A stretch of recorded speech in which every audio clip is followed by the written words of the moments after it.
Thank you so much for this kind introduction and more generally for inviting me to speak here today. I've had the pleasure of being here in Luxembourg a few times before, but this is a very distinguished group of people, and I'm very happy to be here and talk to you today. As said, the title is Inequality and GDP. The way I'm getting into this is basically talking about international income differences, cross-country income differences. So indeed, as the introduction made clear, measurement is a big part of my research focus and agenda. So what I'll be talking about a lot is how to measure these cross-country income differences, and especially with an eye to tracking these going backwards in time, but also, of course, going forwards, tracking how this evolves. So, of course, any casual observer won't be surprised to know that income differences across countries are pretty large. Is it perhaps possible to have a bit less light shining on the screen? Because it gets...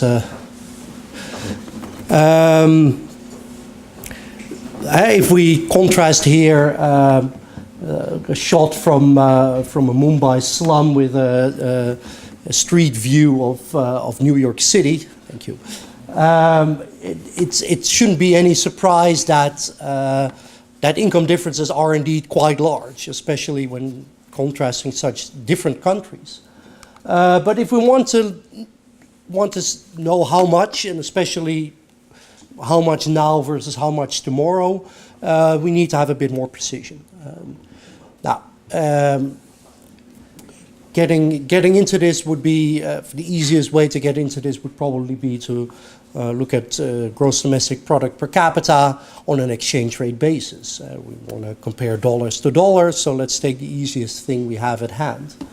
And that would tell you that in 2014, the United States had an income level that was 34 times that in India. 54,000 versus $1,600.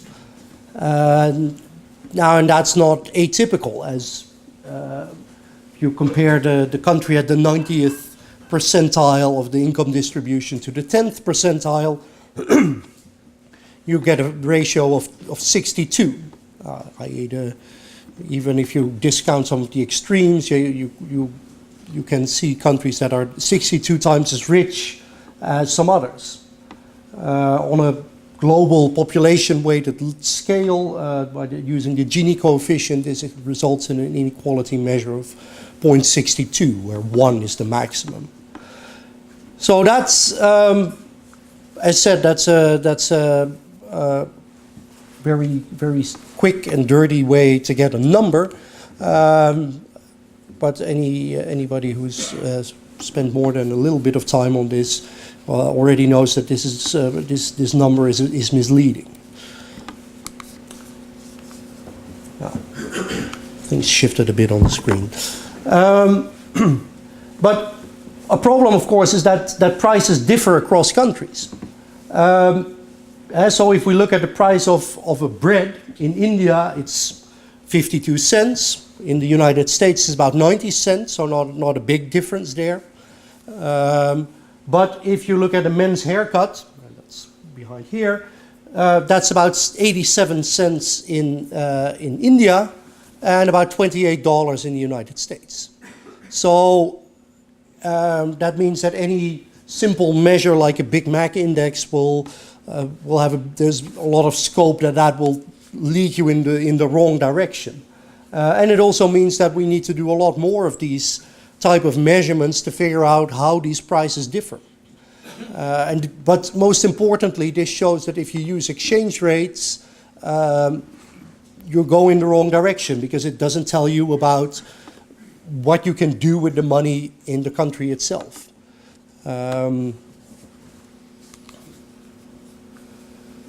It's not only prices that differ, because if only prices were different, that made life a whole lot easier, but budget shares differ a lot too. So in India, people spend about almost 30% of their income on food. In the United States, that's 6%. Personal care, that includes the haircuts, there's fewer differences there. So it's not a matter of very simply adding up price differences. The people in these countries make very different choices as well about where they spend their money on. And that's, again, shouldn't be a surprise. If you don't have a whole lot to spend, you first need to satisfy your basic needs to stay alive, and that means first and foremost to get enough food into you. So, how do we deal with these things? As I understand, quite a few of you are from statistical agencies, so what comes next shouldn't surprise you. But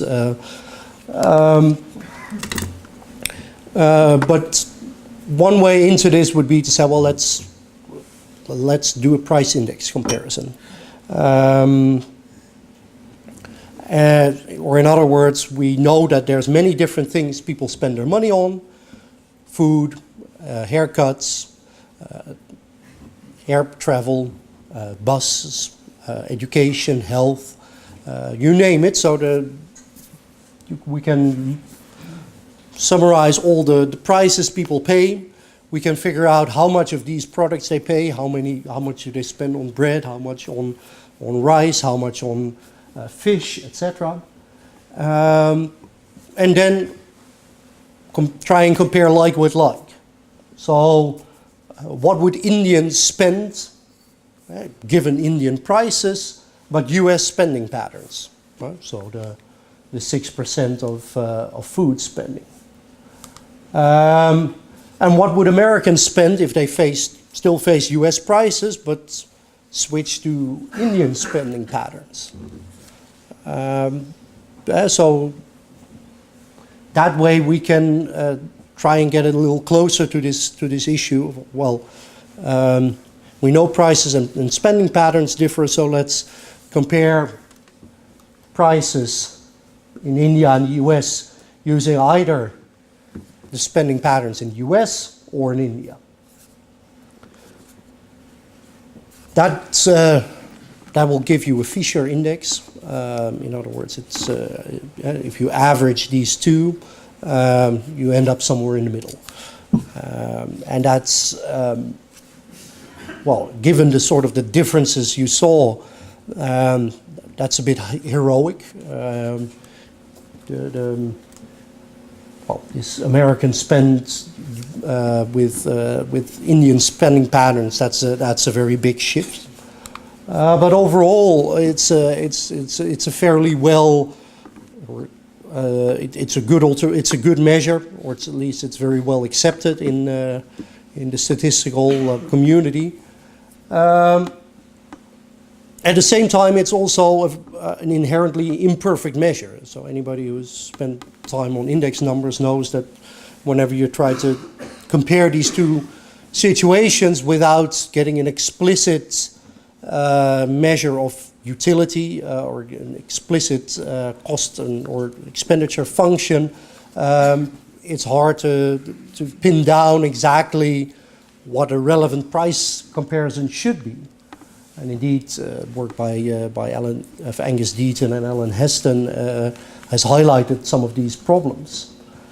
And it's important to know that especially when we start to compare very different countries, India and the United States, Malawi and Luxembourg, this becomes very problematic. And that's even before we get into many of the practical problems. Because if we want to make these price comparisons, we want to compare like with like. So we want to look at the same product in different countries. So anything we look at should be comparable. At the same time, we also want to have something that's representative, because we want to know what people actually consume, what kind of products are they actually buying.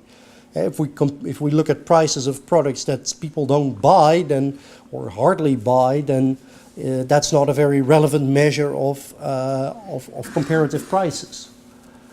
So by way of illustration, even if you buy rice, you can buy it in a nice bag in the supermarket, or in a street market in sort of variable quantities. Unique or national products are an issue. If anybody of you ever comes to the Netherlands, I'll be happy to treat you to stroopwafels. Try finding them here in the supermarket, let alone in Ghana.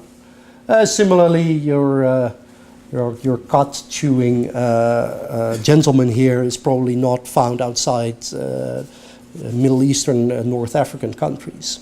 So that's already a practical issue. Well, another practical issue, especially in rich countries, we spend most of our money on housing, but housing can take many shapes and forms. And if we want to compare the price of a unit of housing, well, we've quite some distance to span here. This was Beverly Hills, and this was, I think, Chad.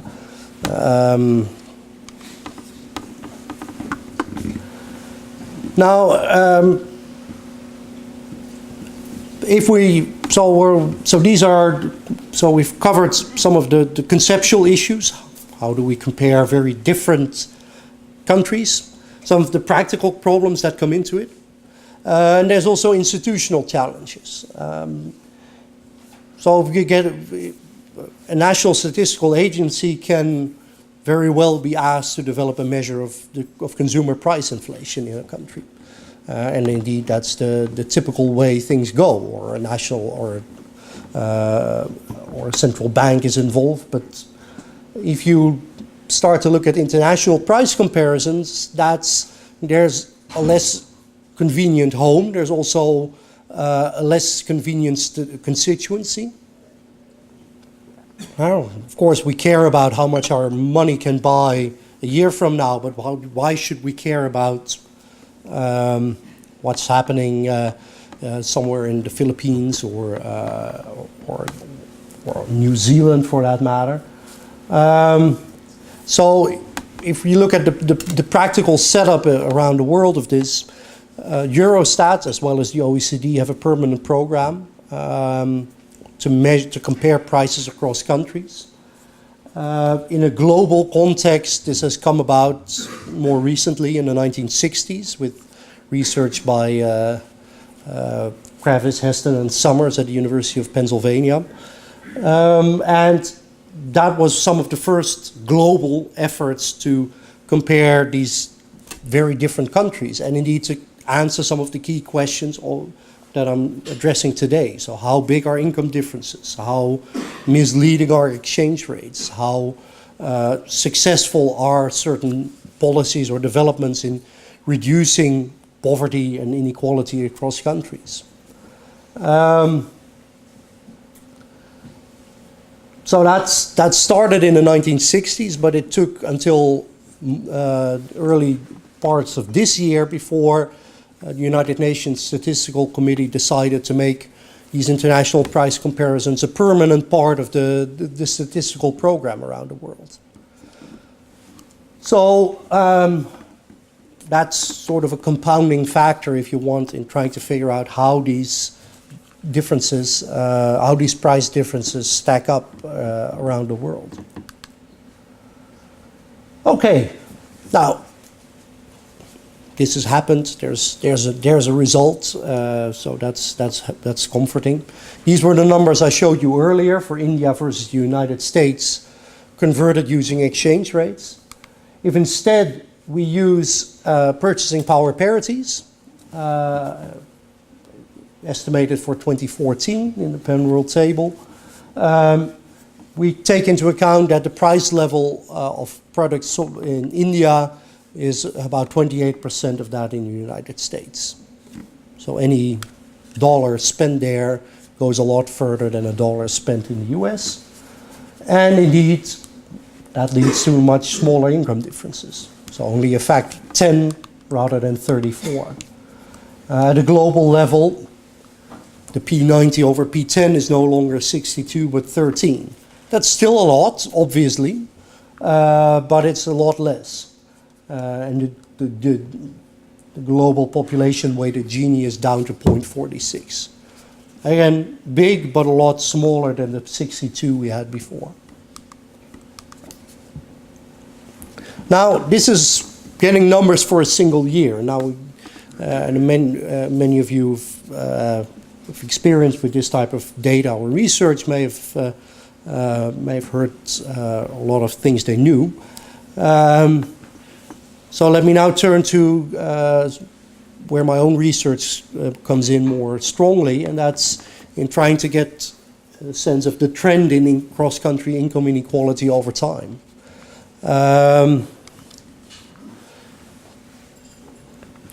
And this chart illustrates some of the challenges there. This is sort of modeled after a similar chart that Angus Deaton had in his presidential address in 2010.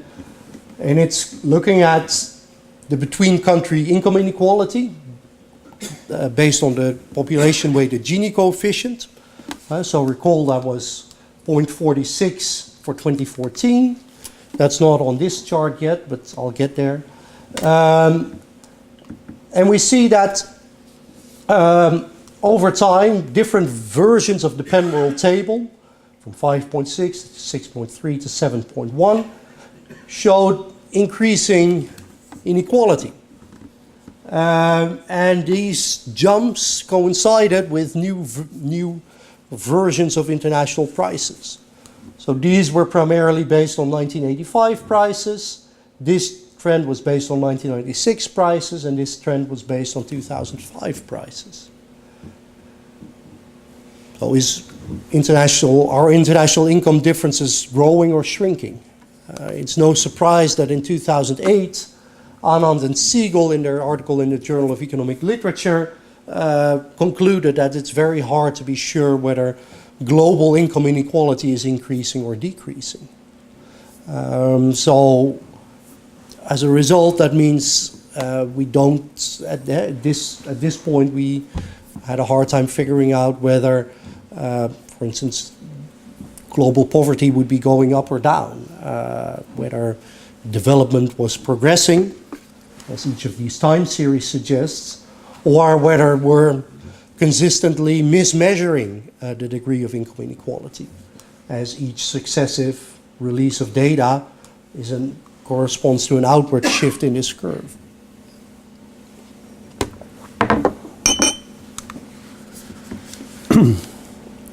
So to get a little closer here, we need to understand what's going on, what's behind these figures. Now, the traditional approach in constructing these time series of cross-country income levels is the so-called constant PPP approach. We assume that the PPP we measure in a single year changes with the rate of inflation. That shouldn't be an odd assumption, because of course the PPP is a measure of the price in country I relative to the price in country J. So if we know how the price in country I is changing and the price in country J is changing, we should know how the PPP is changing. And indeed, this is widely followed. The Penroll table database, showing these, was making largely this assumption. The work by Angus Madison was based on this assumption. The World Development Indicators have this assumption built in, by and large.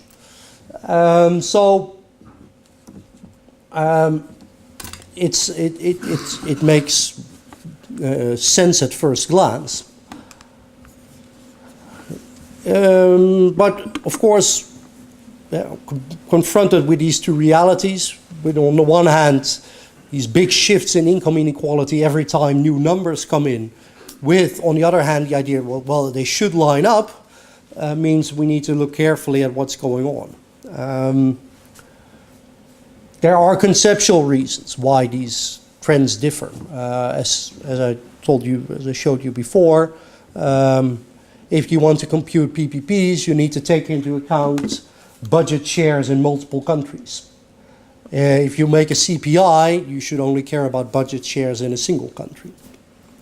So that's a source of bias. There's other issues, and those typically involve digging into some of the technical reports that the World Bank puts out to describe its PPP estimates. Now, rather than sort of trying to get to do the Herculean task of trying to reconcile this in detail, which, given the numbers people can have available, is not a practical approach, would be to say, well, let's take each of these benchmarks as is. So if they measured relative prices around the world in 1985, then that's probably the best estimate you can get for relative prices in 1985. If they do the same thing again in 2005, then we should use those numbers for 2005, rather than something that was put together in 1985, or vice versa. Now that means incorporating as much of these relative price comparisons as we can, and that's something we did in the Penroll table starting in version 8. But that also means that our users need to be a little more versed in these statistics than they typically are. Or at least what they should know is that you get different results if you use different series. Because you can imagine that if you say, well, we're using numbers from 85 and 96 and 2005, that you get a different time series. These are based on these trends are based on what national account growth rates give you, because that's the assumption that's baked in.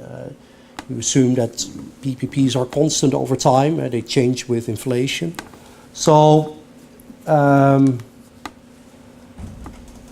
what you get is two different series, one for cross-country comparisons at a point in time, and one for national growth rates. Now, at the same time, while this is a big shock for any user that you suddenly have to figure out, I used to get one series and now I get two. We tend to get relatively few questions. At the same time, we also see that sometimes people make the inappropriate choice. But if you follow this logic and say, well, let's use all the global price comparisons there have been since 1970 and use those numbers as is and build a time series for that, this was the picture we got. So rather than declines in income inequality starting in the 1990s, we see that only from 2000 onwards you get this downward trend. And before that it's largely stable. And that was pleasant and convenient for a small moment in time, but then we got to a couple of years ago the new results from the International Comparison Program for 2011 came in, and they showed a much lower level of income inequality. Now, of course, by the logic of our approach, we would say, well, we have a new point, we should adjust this trend downwards and we're good to go. But taking these numbers seriously also means taking a serious look at what's going on and trying to figure out, well, what can we trust, the new numbers, the old numbers? Especially in the development community, this led to fierce debates about, well, did global poverty, i.e. the World Bank number of global poor, Did it suddenly drop overnight, or was it mismeasured before? People like Martin Revellion at the World Bank arguing, well, these new numbers are not to be believed because they're so different from the old ones. I may not be giving him entirely enough credit, but not by much. And indeed, if you look at individual countries, you see massive differences. So, for instance, Vietnam here, which is a comparatively poor country going by consumption levels, saw that, and this number here on the vertical axis looks at how the PPP changed from this constant PPP approach. So Vietnam had a number in 2005. Inflation rates for Vietnam and the United States were used to update that number to 2011. And then suddenly the new numbers for ICP 2011 came in. And they showed that the price level in Vietnam was about 35% lower than we had thought until that point. 35% lower prices means a much, much higher income level. India and Nigeria are around 50%, Indonesia 40%, China about 20%. More generally, poorer countries saw bigger revisions. So from here, it's not a surprise to see this big downward adjustment in income inequality. In relative terms, the poorest countries suddenly became much richer. This also had a regional pattern, and that's a crucial bit here because that goes to how these numbers were put together. So we see that for Africa, Asia, Western Asia, the differences were largest. And mechanically, you could imagine that if all these prices for Africa, were higher in the later period or lower in the earlier one, you see much of these differences disappear. And that's not as crazy as it sounds, because they made big changes to the statistics. And it's helpful to see that when they put together this global comparison, each region does its own thing, more or less within bounds. But then a key feature is that each coordinating body, like Eurostat, the OECD, the African and Asian development banks, coordinate stuff in their own region, and then later on the different pieces are linked together. So you have the different regions of the world, or at least the administrative regions in the ICP program. There is some economic reasoning that can justify such a two-step approach. First make a comparison within and then across regions. If you compare more similar countries first, you get more accurate numbers for those set of countries, and then you later on move to others. There's also a big political imperative, especially here in the heart of the statistical system of Europe. That shouldn't come as a surprise. Whenever Eurostat puts out a number for what are the price differences within Europe, how large is GNP in France relative to Germany, that number should be fixed because money is involved. So that also means that if we at some point compare France to China and Germany to China, that shouldn't mess with the comparison between France and Germany. Now, Angus Deaton was onto this issue a lot longer already, and he suspected that the older numbers for 2005 had problems. With the new ICP 2011 numbers, this became even more of a suspicion. So he showed some first results on how this might matter. And together with Prasada Rao, I teamed up to delve into this a bit more deeply yet again, and to figure out, well, what's going on here. For sake of time, I'm going to go through this a bit more quickly, but be happy to delve into more of the details in the discussion afterwards. So as said, these blocks of these regions, Africa, Asia Pacific, Western Asia, are put together in the final stage of the comparison. And that means that the prices used to make that comparison are particularly crucial. In 2005, that was based on a set of products that was not very representative, at least not in lower income countries. So try finding a Peugeot 407 with automatic climate control in Cameroon.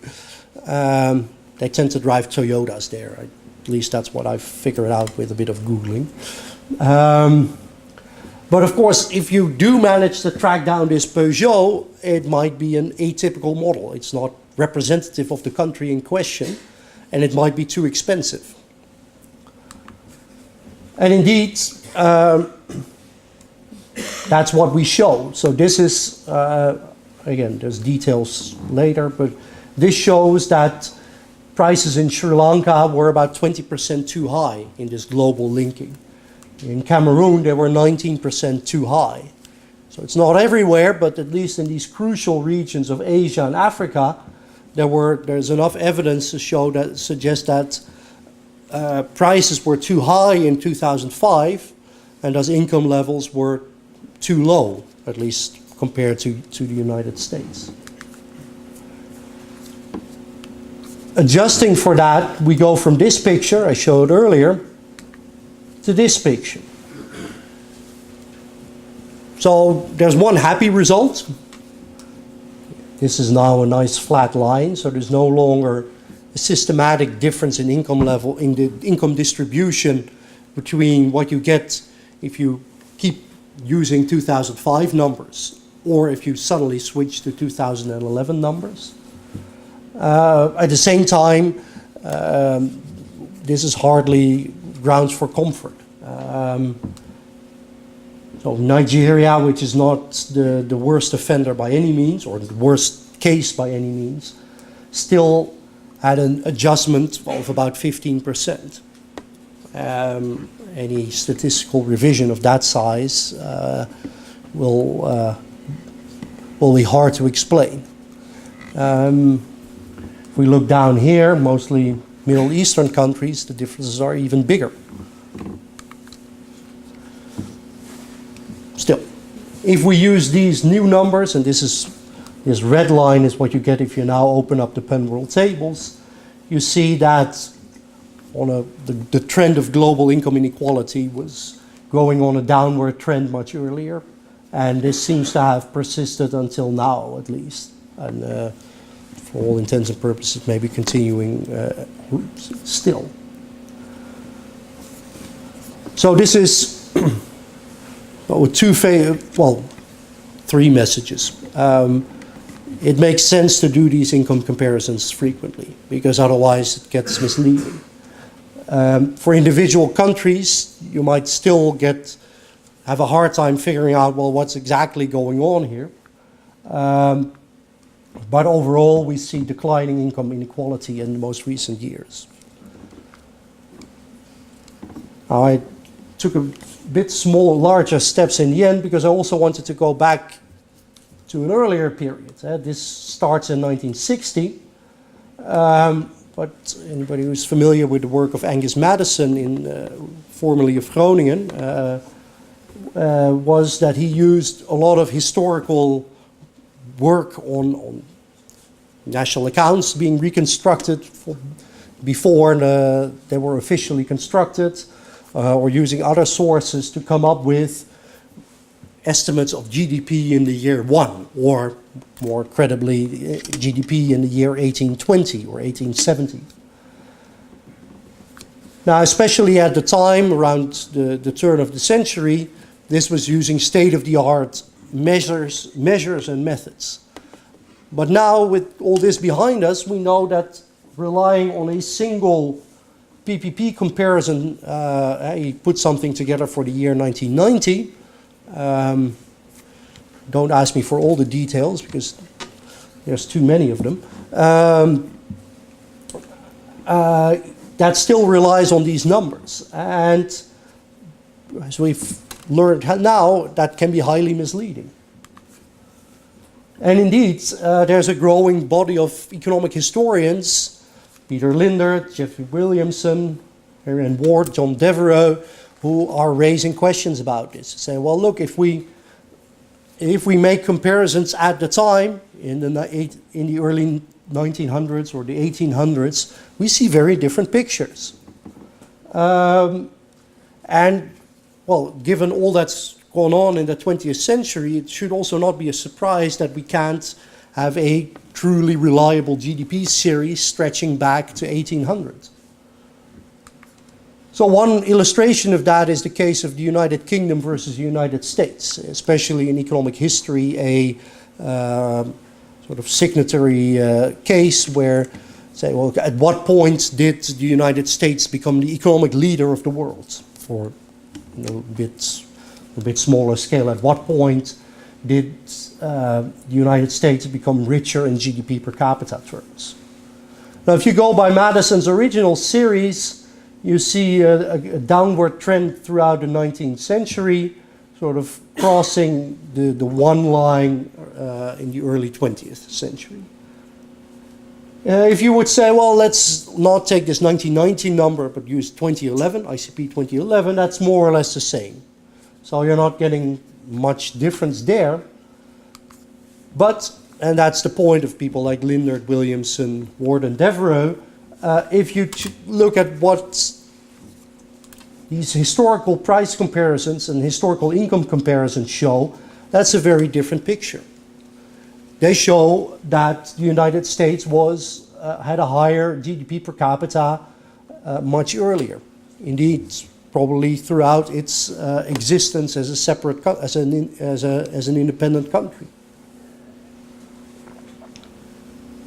So again, if we use our next generation approach that we used in the Penroll tables and in this case we used two PPPs in the late 19th and early 20th century, we get a trend that fits this pattern a lot better. Now you might say, of course, you're using historical price comparisons, so you should come closer to them. But as I said, we use only two of them, and with one series we more or less fit the whole pattern. If we extend that to several other countries, and this is about 40 countries tracked over 200 years, we see that especially in the 19th century, the degree of international income inequality was quite a bit higher than later estimates, than Madison showed before. And also in this more recent period, in particular China is poorer than based on his original numbers. So it matters. Now, of course, the way it matters can be easily compressed into a single figure. And there's still a lot we don't know. We don't have as many observations. We don't have many of these historical price comparisons. Which also means that you can get weird numbers for individual countries. Peru seems to be below subsistence throughout the 19th century, and that's not what any historian of that country or that region will tell you. So if we look at this as a challenge, we need more of such historical price comparisons. We need people who go back into price histories and surveys or records and try to piece together what people at that time earned, what people in that time could consume in purchasing power terms, especially in Latin America. What we also need going forward is to know a bit more about, well, we have all these prices, but where do some of these big differences come from? And even if you dig into some of the different numbers for Europe, for the European Union, you see that there can be very substantial shifts over time, that prices, relative prices, change much more or much less than national inflation suggests. So where is that coming from? Is it a sampling issue? Is it a measurement issue? Or is there a systematic problem there? But that's for a later stage. For now, I want to thank you for your attention, and I'm happy to take any questions.